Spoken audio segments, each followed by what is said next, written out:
Hello everyone. तो एक बार फिर से मैं आप सभी का स्वागत करती हूँ अपने यूट्यूब चैनल पर। तो दर्शकों, आपको पता ही होगा एल्विश यादव का जो मामला है उलझता ही जा रहा है। इसी बीच में उनके पेरेंट्स आए हैं, मीडिया से मिले हैं। मीडिया ने उनसे कुछ ऐसे सवाल पूछे हैं जिनका जवाब हर कोई चाहता है।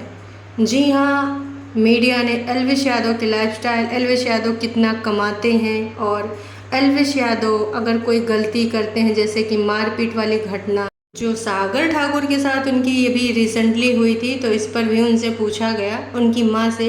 उनकी माँ ने कहा कि बिल्कुल उन दोनों के बीच में कुछ और भी बात हुई थी, जैसा कि एल्विश ने भी पहले बताया था कि भाई उसको भी धमकी दी गई थी कि तुम्हारे घर समेत तुमको जला देंगे, जिंदा जला देंगे। ये सारी चीज़ें एल्विश ने बताया था, लेकिन उनकी माँ ने तो ऐसा कुछ नहीं बताया। बंधे शब्दों में उन्होंने ये ज़रूर कहा कि कुछ और भी बात थी, लेकिन फिर बात को पूरा डिटेल में ना बताते उन्होंने कहा कि दोनों बच्चों ने दूसरे दिन मिलकर सुलहनामा कर लिया था और वो मामला रफा दफा हो गया था। उसके बाद भाई मीडिया कर्मियों ने कुछ और सवाल पूछे।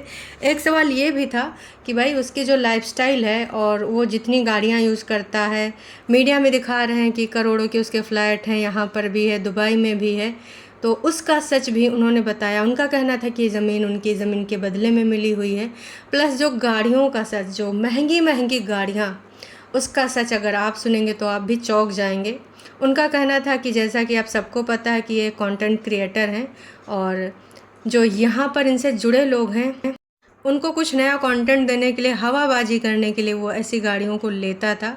अगर कोई उनका दोस्त या कोई जानने वाला ऐसी कोई गाड़ी लेता था, कुल मिला के उनका कहना ये भी था उनके फादर का कि वो सेकेंड हैंड गाड़ियाँ होती जो कि सिर्फ और सिर्फ दर्शकों को लुभाने के लिए, शोशेबाजी करने के लिए यूज़ की जाती थी और कुछ महीनों बाद रेंटेड गाड़ियाँ होती थी, उनको वापस कर दिया जाता था।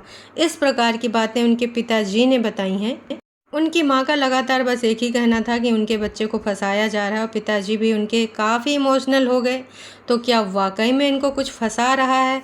लेकिन पुलिस का कहना यह है कि उन्होंने अपना जुर्म कबूल कर लिया है, उन्होंने एक्सेप्ट किया है। इसके साथ पुलिस ये भी बता रही है कि उनके कुछ दोस्तों के भी नाम हैं जो कि उन्होंने लिए हैं, जो इसमें शामिल हैं, लेकिन अभी जो चीज़ें चल रही हैं उसके मद्देनज़र रखते हुए अभी वो चीज़ें यहाँ पर पब्लिक में नहीं बताई जा सकती, क्योंकि सारा कुछ प्रोसेस में है।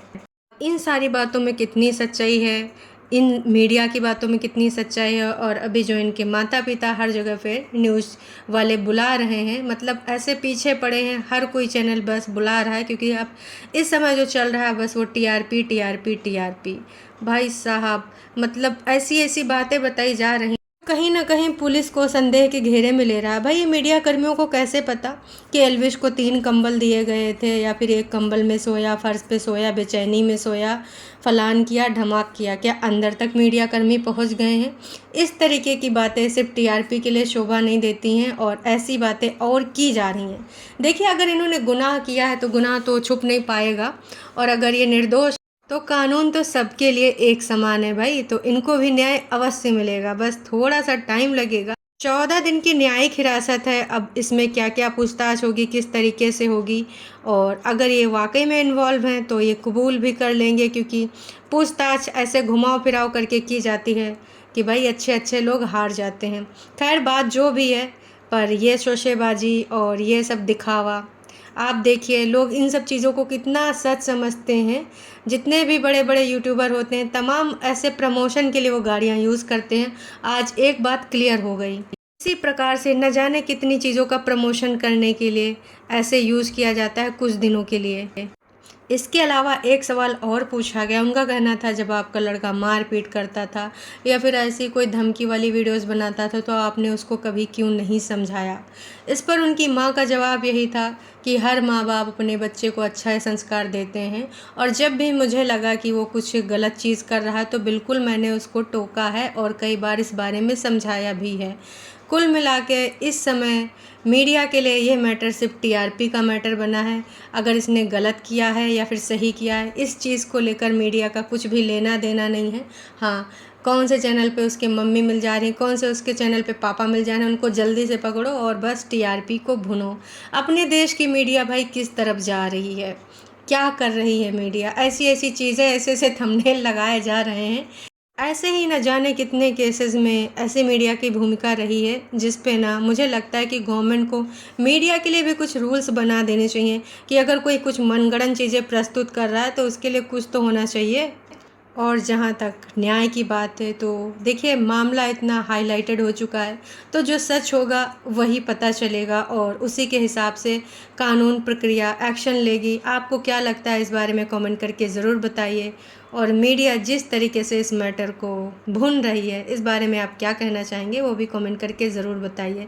भाई पूरे तरीके से बस मीडिया, उसने इतनी करवट बदली, उसने ऐसे खाना खाया, उसने ये रोटी ली थी, उसने ऐसे कंबल ओढ़ा, एक कंबल नीचे बिछाया, न जाने कैसी कैसी बातें मीडिया चैनल पे दिखाई जा रही हैं। वाह रे वाह देश की मीडिया। अब सोचने वाली बात यह है कि जो ज़रूरी खबरें हैं उन पे ध्यान ही नहीं दिया जा रहा है। बस करंट टीआरपी मैटर मिल गया है तो बस उसी को भुना जा रहा है। और अगर वाकई में इनको फंसाया गया है तो भाई साहब इन्होंने एक्सेप्ट क्यों किया पुलिस के सामने, ये भी सोचने वाली बात है। खैर आज नहीं तो कल सच्चाई तो सामने आ ही जाएगी, है ना, क्योंकि झूठ के पाँव नहीं होते और झूठ ज़्यादा दिन चल नहीं सकता। उम्मीद करते हैं इनको न्याय मिले, जो भी सच है जो भी झूठ है। आपका इस बारे में क्या कहना, कमेंट करके ज़रूर बताएं।